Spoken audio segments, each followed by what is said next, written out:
With the second pick, the Seattle Supersonics select Kevin Durant. Hard work beats talent when talent fails to work hard. What does that quote mean to you, Kevin? No matter how good I am, I got to keep working. NBA most valuable. You're a real MVP. Holding Outside. Warriors back-to-back titles. I want to be the best basketball player I can be. I shoot my shot, then it's going in. Never fall, and I never been. I know who I am. I'm Kevin Durant. Two-time Finals MVP, a league MVP, and now a member of the 30K club. Kevin Durant came into last night's game against the Grizzlies 26 shy of 30,000 career points, Chiney. We're going to pick this one up here in the second quarter. The Suns down 41-32. KD, this is what he does. A little spin move, hitting the short jumper. It's unfair. You know, one thing I love seeing the start of the game with his blank face, that's what he does. He's a silent killer, but one of the game's best. They call him Easy Money Sniper Gotta for set a defense reason. there. Don't leave that man open. Pull it up from three there. Kevin Durant hits another three, 19 points Perk in the first half, 7 away from the 30,000 mark. But the Suns, they do trail 68-56 at the break. Going ahead to the third here, Perk, Durant, you've seen him do this up close. Absolutely. Him and Russell Westbrook, I used to watch him with that beautiful two-man game. KD, 7 foot, rolling to the basket. He also got that bag right there, UD. Up to 21 there. It's a Louis. And then now at 24, 2 away from 30,000. Kevin Durant drives, can't quite get that one to go, but he goes to the free throw line. And Chiney, watch this. He makes the first, and he knows. Look at his face. He knows he's just one It's so point rare away. that you see him smile like that. Cracking a smile, and then there it is. Durant becomes the 8th player in NBA history to reach 30,000 career points. What a moment for Kevin Durant, one of the smoothest scorers we've ever seen. But there's still a game to be played here. The Suns working their way back into this one, UD. That's an and one right there. I don't know how he didn't get that call. That's why you know he locked in.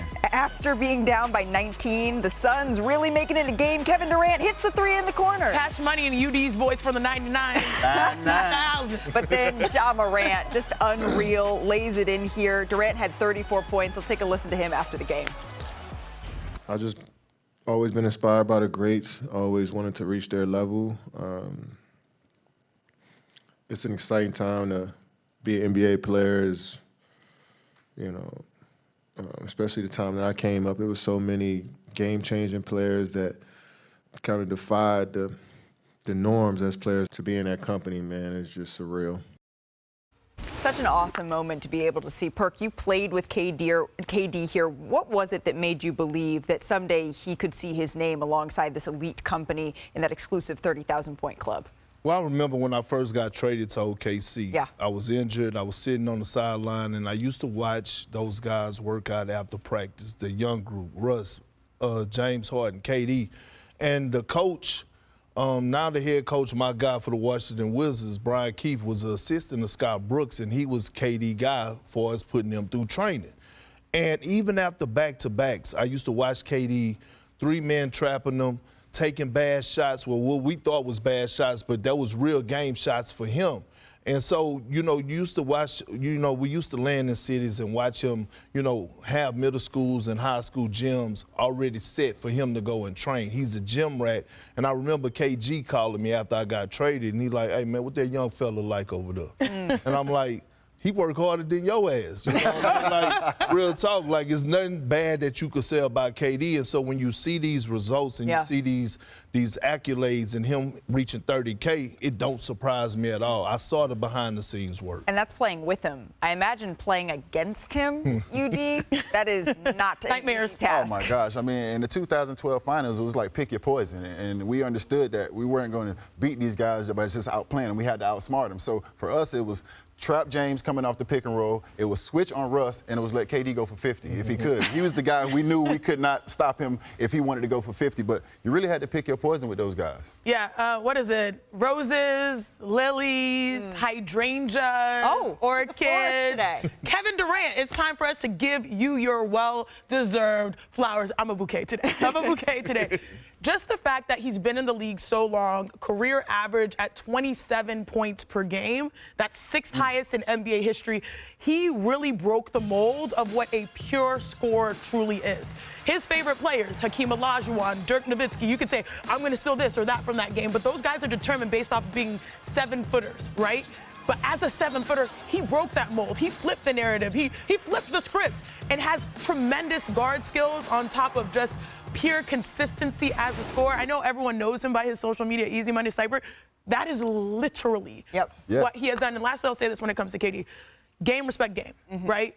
He is a lot of fans' favorite hoopers. He's a lot of players' favorite hoopers. We saw Ant Edwards and KD, that moment we got in the playoffs last year, because so many people idolize him, so many people respect him. And what I love about Kevin Durant, as we give you your flowers, is that he gives flowers to everyone else. His advocacy for other women's hoopers, like, to me, it just spoke volumes to who he is. And he said that after the game, especially to be in the company, he said, of a Dirk and a Hakeem. He said, I stole so much from them, it's criminal. So to be able to sort of use their moves and then be mentioned in the same company alongside him, you could see how much that meant to Kevin Durant.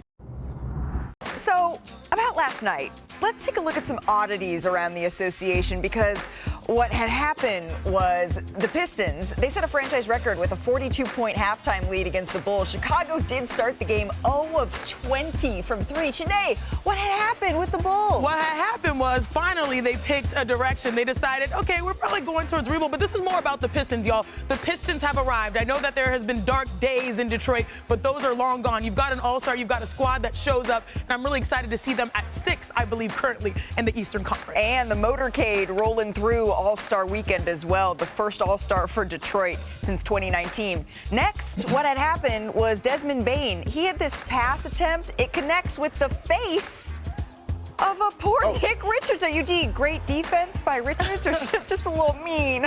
So this is what happens when you use your head. If it was me and Perk, it'd have been mean. But it's Bane, I'm going to say great defense by Richardson. Me and Perk would have definitely hit him in the face on purpose. What had happened was, it was just a little accident. Finally, Perk. Oh man, that's not fun. The Sixers fans, they want to forget what had happened here. 8 seconds left. Sixers down 2. Okay, watch Joel Embiid right here.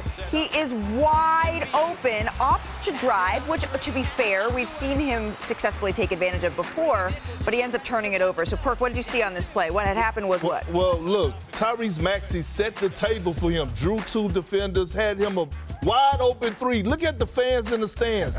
Jesus, Mary, and Joseph knew he was supposed to take that shot. He tried to drive in traffic, and got the turnover. Look, UD, I don't know, Chiney, is it a lack of confidence? Well, we've seen him execute it like this before against what a little windmill.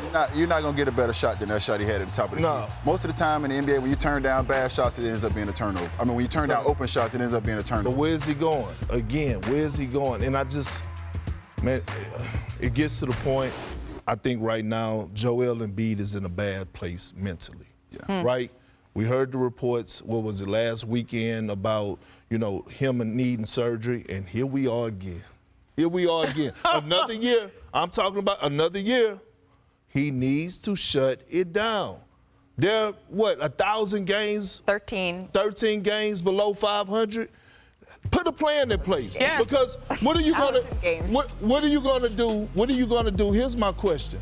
Are you gonna let it ride out through the rest of the season, then him have surgery, and then we back to this place again next training camp? No. I'm right there with you, Perk. Guess what? Fool me once, shame on you. Fool me twice, shame on me. So you said it last year around this time. You said it on January. Oh, wow. You got the receipt. January the 31st of last year. So we're a couple days late this time. But I think it was troublesome because it was the summer of the Olympics, and you have an opportunity to get gold, and I think that's what he was pursuing. But you're right. You said they need a plan. Their insurance policy failed in the sense of getting Paul George, having Tyrese Maxey, knowing that they're going to be days without them. Starting off the season with only maybe one for the first 20 or 30 so games available puts you in a hole. And now when you're trying to play catch up and you're not fully healthy, that really puts you in the sunken place. And shutting him down for the season and having surgery, that's just the beginning. That's the easy part. The hard part is he going to commit to the rehab? Is he going to commit to being his best version? I feel like he is, though. Harder. Don't you feel like? I don't know what he does when the lights off. I don't know. But how about this? We've all dealt with nicks and knacks. I know Perk and I have. Sometimes it's hard to give 100% when your body is not capable of what that standard is. And I think sometimes it's hard to work out when you know that it affects your body. You have no explanation for what's happening with his body. Everybody 100% is different. Your 100% could be different from mine. His 100% could be different from mine. The year I got hurt, And the year we went to the finals, the first year we put the Heat together, I missed that whole year with a Liz Frank injury. Yeah. I had never experienced that injury before. Yeah. Guess what? I ended up looking like an action figure because I worked out so much. I was big as I ever was in my life. My arms was pumped up. I looked like Popeye. But I was engaged. Every day I was doing something. So when I got back, I was ready to perform at a high level. So every day he can be making additions. He can be putting something in the tank. But guess what? You were able to do that because of the culture and the franchise you were with, right? Pat Riley also, you knew that it was a certain level of accountability and a certain level of excellence that you had to be in that, putting in that work. That's not a knock on you, UD. But what I'm leaning towards is I'm looking at the Philadelphia 76ers. Daryl Morey, you still are saying that this guy is your franchise guy.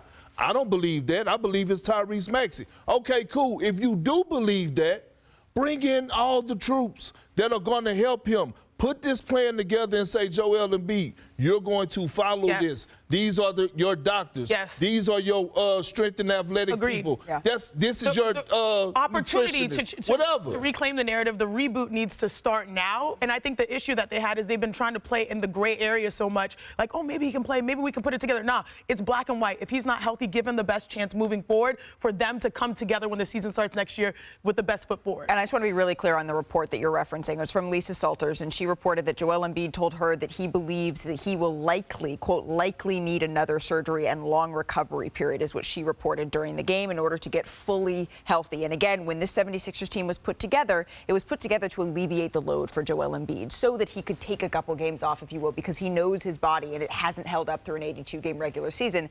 And unfortunately, we're seeing that yet again. Should we get